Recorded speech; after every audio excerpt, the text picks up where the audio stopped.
أعوذ بالله من الشيطان الرجيم. بسم الله الرحمن الرحيم. إن الحمد لله نحمده ونشكره ونستعينه ونستغفره ونتوب إليه ونشهد أن لا إله إلا الله وحده لا شريك له ونشهد أن محمدا عبده ورسوله. رب اشرح لي صدري ويسر لي أمري واحلل عقدة من لساني يفقهوا قولي. السلام عليكم. Subhanallah, to be here, to be gathered once again in person, to feel that our hearts are linked and connected, and to see one another's faces and the smiles beneath the masks is truly a blessing from Allah Azza wa Jal. You know, I was sitting behind the stage and I was listening to Mufti Kamani speaking about doubts, speaking about empathy, speaking about how we are losing the people of our ummah to doubts, to questions, to fears, not because we are not able to convey our aqidah, but because the element of empathy and the delivery of that aqidah is what's flawed. And it brought to mind a situation that occurred with me several years ago. It was right before the pandemic, actually, in 2019. I was speaking at a conference, a youth conference in another state, a conference that was organized by the youth for the youth. And in the conference, we had a taboo topic session, a session that was dedicated for the youth to ask anything that came to mind. Nothing was off limits. And so for the first 15 minutes of the session, I spoke about the three topics that we tend to see that often link back to difficulty and struggles in the youth that we serve through our cornerstone centers. And so we dove into the topic of identity, the topic of faith and spirituality. We dove into the topic of relationships, relationships with parents, relationships with friends, relationships with the community. We dove into the topic of sexuality and gender and understanding norms and fluidity, and the LGBTQIA+ agenda and how it impacts the youth. And we spoke about mental health. And after speaking about these topics for the first 15 minutes or so, we turned the floor over to the youth. Over 100 young people between the ages of 13 to 18 in a room in which all of the adults had left. And it was just myself and these youngsters. And we opened the floor to questions. They were given note cards and they were told, ask away. There must be things on your mind. Feel free to ask. And this request was met with silence. Nobody said a word. But what I noticed was that so many of the attendees were turning to their phones and texting rapidly. And so I decided to try something. And I shared with the audience my cell number. And I told them, you can text me. Since you seem to be more comfortable texting, text me your questions. And I waited a minute. And I thought maybe I would get 2 or 3 brave souls sending me a text. But immediately, the light on my phone kept blinking with question after question after question after question. And those questions continued long after the session was over. And what amazed me was not the content of those questions. Because yes, the questions were heart-wrenching. Questions such as, why do my parents hate me? Questions such as, why am I always bullied? Questions such as, I don't know if I believe in God anymore. What should I do? Questions such as, I was abused and molested as a child and I don't know who to tell. Questions such as, I don't know if I can continue living. I don't know if I can go on for another day. But it wasn't the questions alone that amazed me, because every day in our counseling centers, every hour we hear these cries of help from youth that are lost, from youth that are struggling.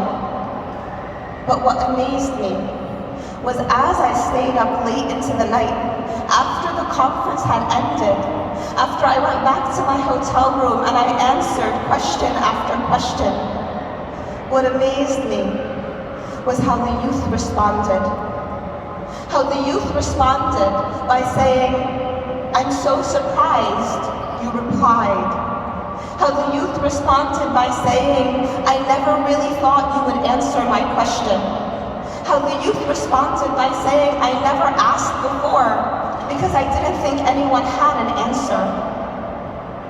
And subhanAllah, in that moment, I realized that we as parents, we as community leaders, we as those who head organizations, who put together halaqas and programs, we as the adults in the community have lost sight of how to communicate with our youth, have lost sight in terms of how to reach them and how to open our doors and give them that sense of safety and security to know that they will be heard, that their voices matter, that we want to listen to them. So often, we tell our youth, "How can I know what's wrong with you if you won't talk to me?" And yet so much of the talking that is done non-verbally. So much of it is done in the closed bedroom door that we may be staring at. So much of it is done in that silent audience when we ask for questions and nothing comes forth. So much of it is done in those apps in which our youth find a sense of safety because there's anonymity there.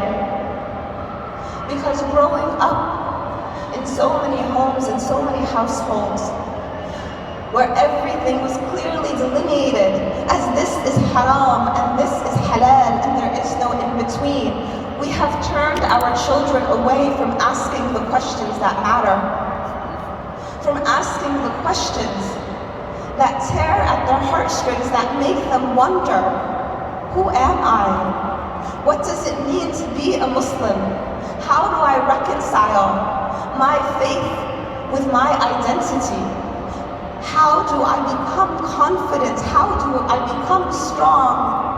How do I believe when every fiber of my being is stretched to the limit because I feel like nobody cares? And as difficult as it is, as parents, for us, as adults, as the grown-ups who are supposed to have the answers, as difficult as it is to hear that our youth are hurting, to know that their hearts are bleeding, it is also difficult for our youth to bridge that gap. And so it begins with us opening that doorway and listening. But for those youth who are here, who are listening today, it also requires you to step through that door. Know that we as parents did not grow up with cell phones as appendages in our hands.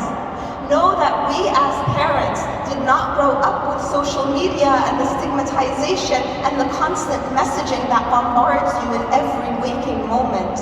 Know that we as parents did not grow up with the concept of LGBTQIA+ as an identity. Know that we as parents grew up in a generation that experienced life very differently. Know that we did not have access to TikTok and to Snapchat, that we did not have pornography at our fingertips, that weed was not a legal accessory that everyone could use, that we didn't have vaping. Know that we grew up in a different time than you.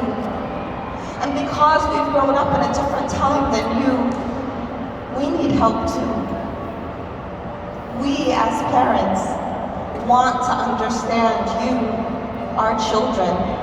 We want to know what it feels like when you're struggling. We want to understand the bombardment that you receive from those images that you follow on Instagram and the TikTokers and those who are overnight YouTube stars. We as parents are not homophobic because we cringe or we respond in a way that may seem negative when you tell us that your best friend has come out as gay. We just don't understand. And we need your help to understand. And so if it means texting your parents, then text them. Parents, if it means texting your child, then text them. If it means reaching out to your child by creating a Snapchat and starting a streak with them, then let's do it. If it means getting onto TikTok and understanding what the excitement and the amazement with this platform is, then let's do it. But we cannot bridge the gap of communication between us as parents and our children if we don't each take one step forward. And we can't overcome that hurdle if we don't each put down our weapons and stop being so defensive and being so offended by that which our children or that which our parents have to say to us. We often say that Allah Azza wa Jal created us with 2 ears and 1 mouth so that we could listen more and we could talk less.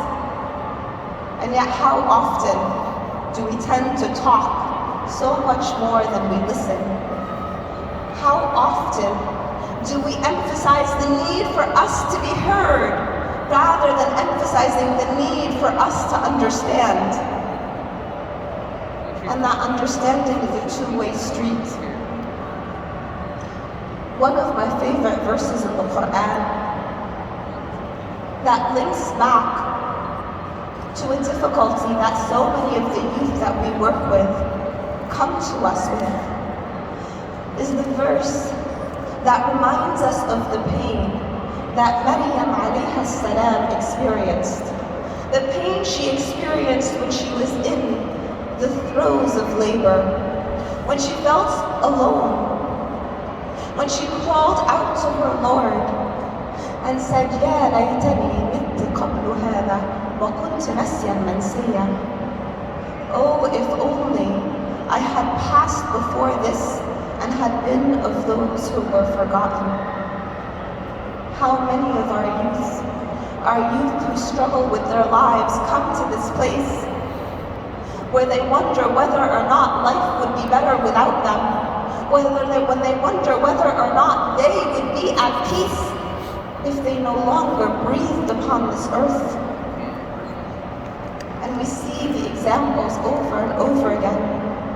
So many of us heard about the 2 young Muslim boys in Texas who were raised in a family that was connected to the community, who were raised in a family who loved them and tried to teach them values, who struggled with depression, who struggled with anxiety, who came to a place in life where they lost hope, who came to a place in life where they saw no purpose in living anymore.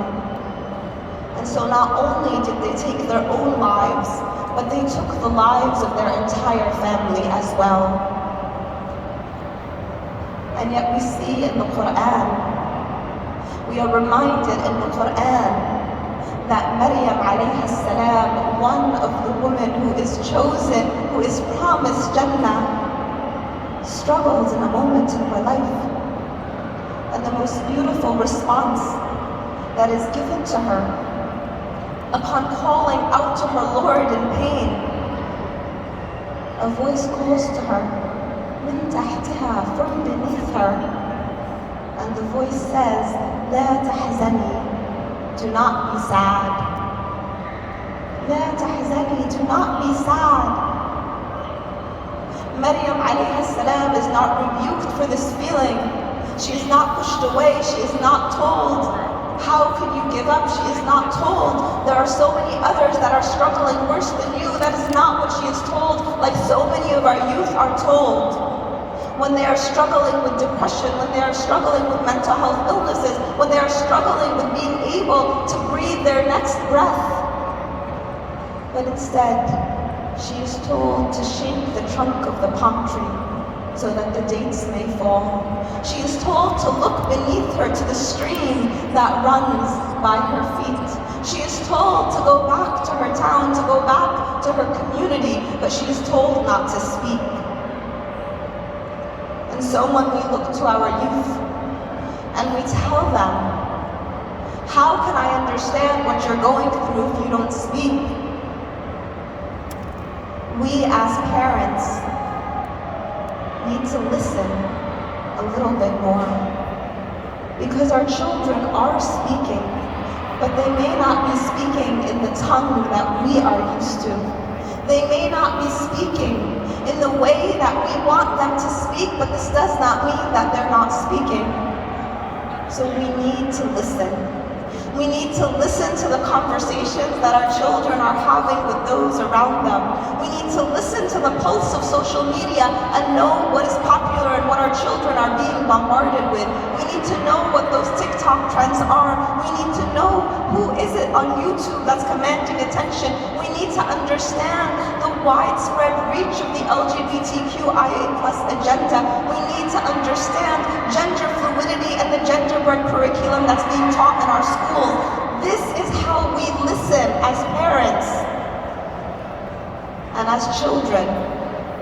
The way you speak, the way you connect is sometimes by just being there, by being present, by letting your parents in, by not closing that door, by allowing that knocking to be responded to with a positive opening, because that is the only way that we will be able to connect. And I pray that Allah Azza wa Jal protects all of our children. I pray that Allah Azza wa Jal makes us all among the best of parents. I pray that Allah Azza wa Jal blesses us with greater understanding, blesses us with the ability to listen and not just hear, and blesses our ummah for generations to come with the pure faith and the belief in La ilaha illallah Muhammadin Rasulullah. Assalamu alaikum.